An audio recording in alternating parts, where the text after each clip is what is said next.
Hello everyone. In this video, we are going to learn uniform motion in one dimension.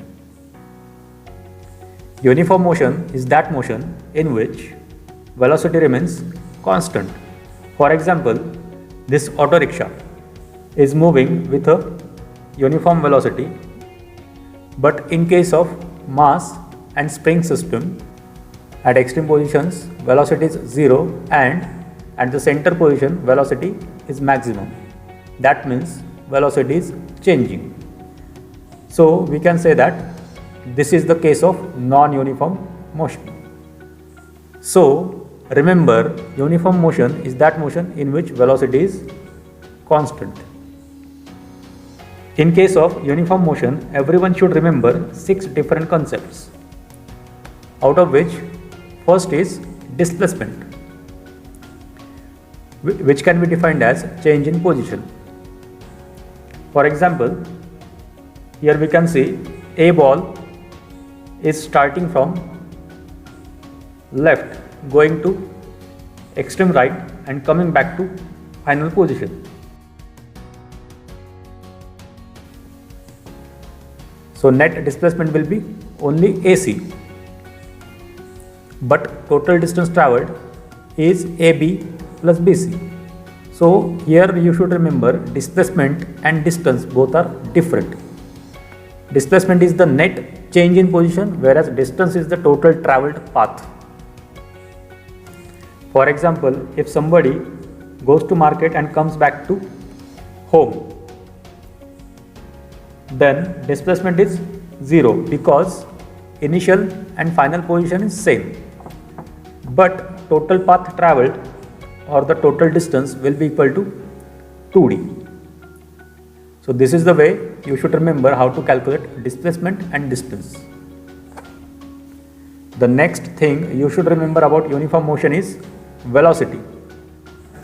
That is defined as rate of change of displacement with respect to time. For example, this ball is starting from position x1 and goes up to position x2. That means total change in displacement will be x2 minus x1 and divided by time will be your velocity. Next thing you should remember is average velocity. Here, ratio of total displacement to total time is known as average velocity. This can be applicable in such cases where, for example, this truck is moving from x1 position, goes up to x2 position and comes back to x3 position. Here total displacement is only x1 to x3 or x3 minus x1. That is why in case of average velocity, total displacement will be used divided by time. So in both the cases total displacement is used, but in case of instantaneous velocity or only velocity, we will be using instantaneous displacement.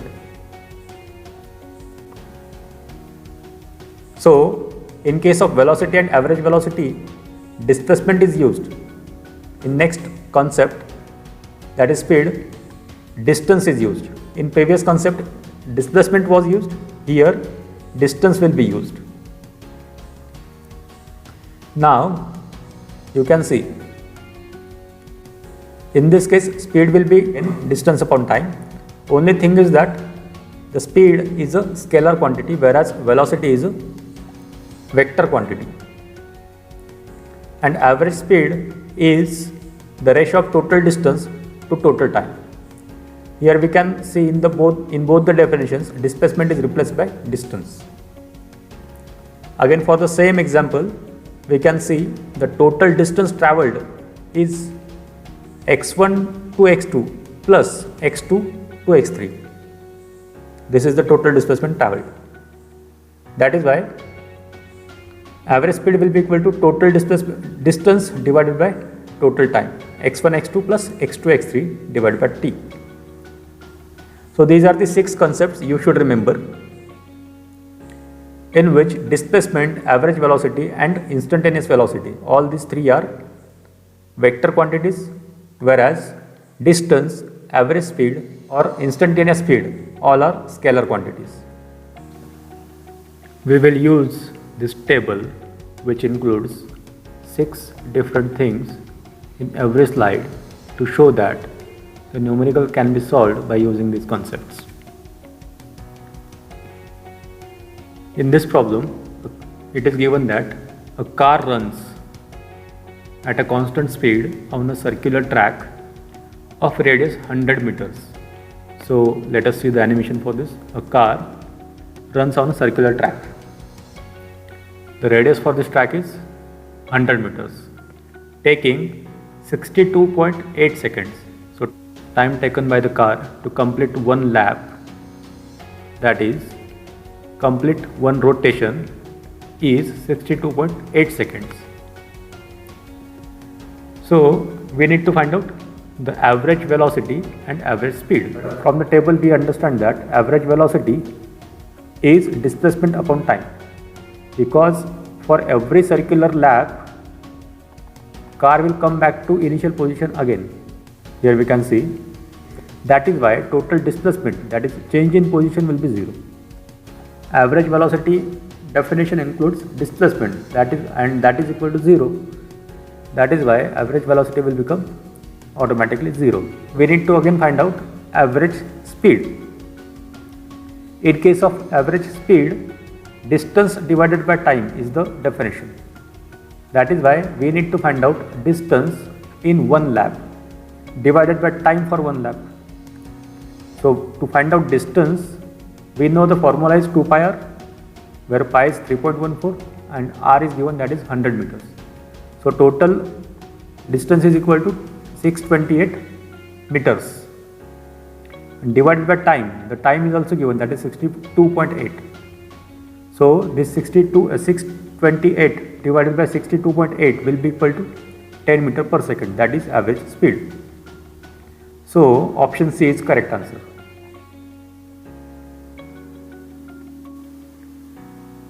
In this next problem, it is given that Preeti reached the metro station and found that escalator was not working. So we will see animation for this.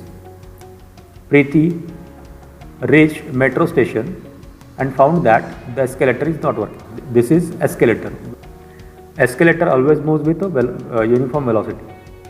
Then she walked up the stationary escalator in time t1. Because escalator is not working, she will walk up in time t1. The time required for her to walk up is t1. So we can find out the velocity for Preeti. Here velocity will be equal to distance upon time, that is d upon t1, because t1 is the time required for her to walk up. On other days, if she remains stationary on the moving escalator, then the escalator takes her up in time t2. That means the time required for escalator to carry her is t2. That means velocity for this, again we can calculate by using the same definition, that is average velocity, or velocity is equal to distance upon time, that time is now t2. The time taken by her walk up on the moving escalator, that means she is also walking and escalator is also moving. In this case what will happen? The net velocity will get added.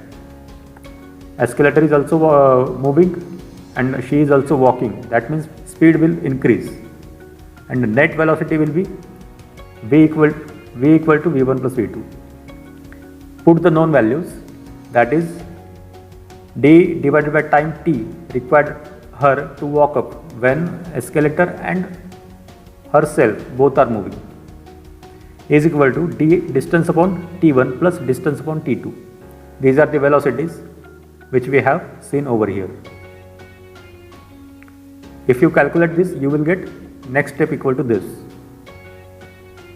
and if you do the addition, you will get this, and reciprocal of this will be the total time.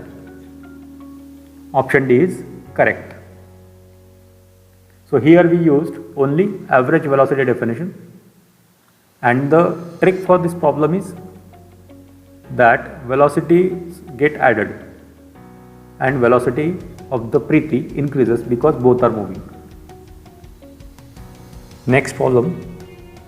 A car moves from x to y with a uniform speed v1 and returns to x with a uniform speed v2. There are two locations x and y.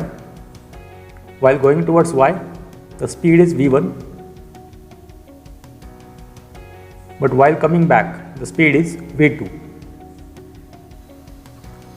Let us assume that the distance is d.